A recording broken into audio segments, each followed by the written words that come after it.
legislation. The question is that the motion be agreed to. The Honourable David Carter. Mr Speaker, I'm quite happy to compare the first 100 days of the National-led government and its performance with the performance of that member as the leader of the opposition. Every question time you see the dejected looks coming over all of the faces of the Labor caucus as they know they've got a problem. The only one that's happy is Grant Robertson. He can't wait. He can't wait to see Mr.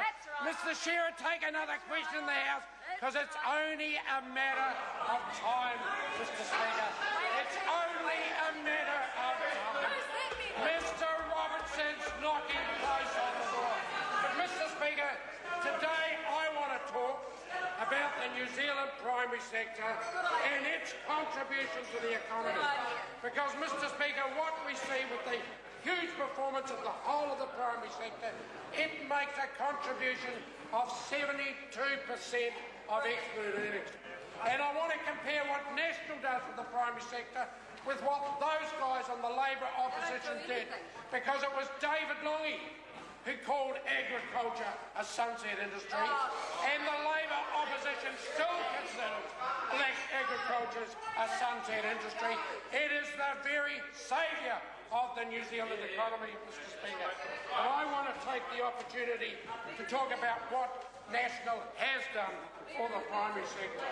We've set up focus on water and the development of irrigation. $35 million to the Irrigation Acceleration Fund and a further contribution of $400 million to make sure the infrastructure gets built. We've put a focus on innovation.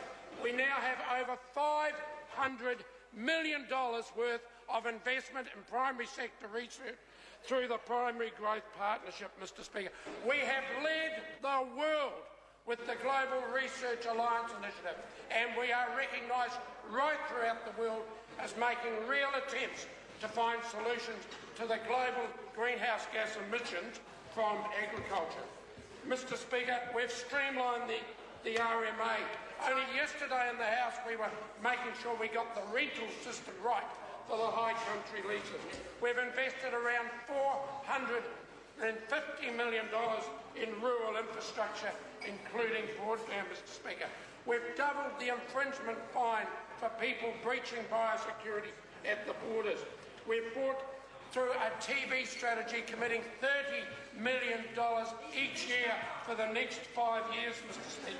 So much that we can talk about, including the immediate response to the PSA infestation of $25 million. Compare that with the way the Labor government sat on its hands when Varroa might first arrived, Mr. Speaker. But there's plenty more that needs to be done, Mr. Speaker. We've got to make sure we initiate an emissions trading scheme that doesn't saddle agriculture in an uncompetitive position, Mr. Speaker. We've got to make sure we never see that Labor opposition coming to power and initiating a capital gains tax.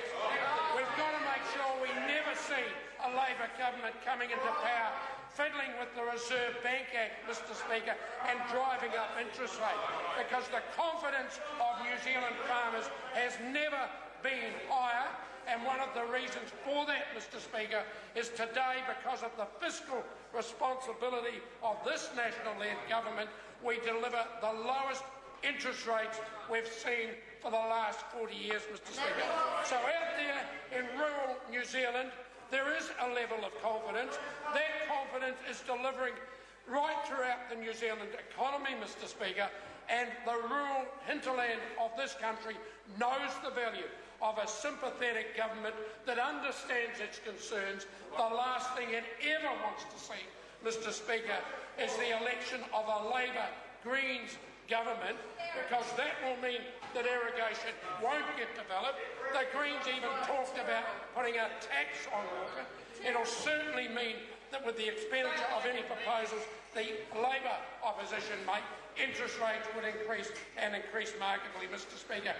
This country relies on agriculture. It is the absolute backbone of the economy, and that has stood New Zealand in great stead over the last 4 years. The Right Honourable Winston Peters.